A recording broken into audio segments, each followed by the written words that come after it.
বিহালী স্নাতক মহাবিদ্যালয়ৰ ছাত্ৰ কুশল দাসক গুৰুলকৈ প্ৰহাৰ কৰিলে চতুৰ্থ বৰ্গৰ কৰ্মচাৰী পুনিল বৰাই। বিহালী স্নাতক মহাবিদ্যালয়ত 2025-26 বৰ্ষৰ নৱাগত আদৰণি সভা অনুষ্ঠিত কৰা হয়। এই নৱাগত আদৰণি সভাত মহাবিদ্যালয়খনৰ ছাত্ৰ কুশল দাসে বন্ধুসকলৰ লগত নাচি বাগি থকাৰ সময়তে চতুৰ্থ বৰ্গৰ কৰ্মচাৰী পুনিল বৰাই ছাত্ৰ কুশল দাসক গুৰুলকৈ প্ৰহাৰ কৰে।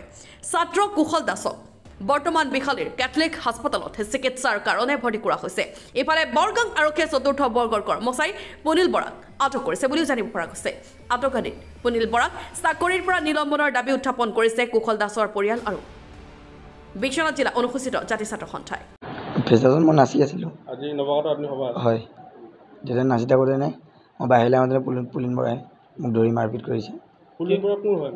পুলিন বৰা চকীদাৰ হৈ কলেজত। গালত মাৰিছে, কাণৰ ওচৰত মাৰিছে, বুকুত মাৰিছে। আপোনাৰ বিহালী ডিগ্ৰী কলেজ। আইনী ব্যৱস্থা গ্ৰহণ কৰিবা নেকি কিবা? দি ল'ব লাগিব মাহঁতক। ক'ত কোন মাৰিছে তোমাক? মোৰ বুকুত মাৰিছিলে আৰু কাণত মাৰিছে, গালত মাৰিছে, চাৰ্ট তাত ফালি দিছে। কি বিচাৰা এতিয়া তুমি কি বিচাৰা?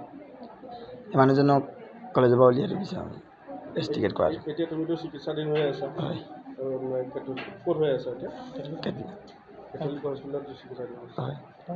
মানে এইটো আমাৰ বতাহত আৰণ্য সভা আছিলে আৰু আমাৰ যোনজন ষ্টুডেণ্ট আছিলে ফাৰ্ষ্ট ছেমৰ এজনে মানে কাজিয়া ভিতৰত হ'ল। এজন মানে একো কোৱা নাছিলে, জাষ্ট মানে কাজিয়া হোৱাৰ কাৰণে সেই ল'ৰাজন ওলাই দিলে, কাজিয়া হ'ব নালাগে তো অলপ বিশৃংখল হেৰি হ'ব লৈ আহিলে। আৰু যোনজন আমাৰ স্কুলৰ চকীদাৰজন আছিলে আহি চকীদাৰজনৰ নাম কি পুনিল ছাৰ, হয় পুনিল বৰা লিখা ছাৰ আহি লৈ পিনে একো কোৱা নাই, সোধ পোছ নাই। পাছৰ পৰা আহি মাতিছে, বুকুত চাৰ্ট ফালি দিছে, ফালিছে অলপ আৰু ঢকা মাৰিছে আৰু কাণত চৰ মাৰিছে। সেইটো কথা জানো ছাৰ, একো ৰাইট নাই। ল'ৰাজনে জাষ্ট লৈ আহিছিলে কলেজৰ এজন চকীদাৰে পুনিলে এনে বিনা দখৰ মাৰি দিলে।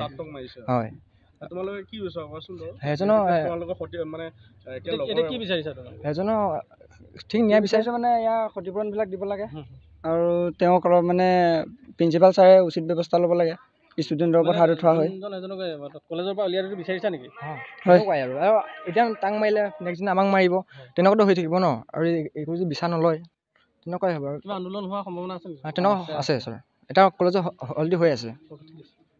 এজন মোৰ ল'ৰা হয় দেই, পলাশ দাস। এতিয়া আধাখনা পুনিল বৰা নে দাস নাজানো।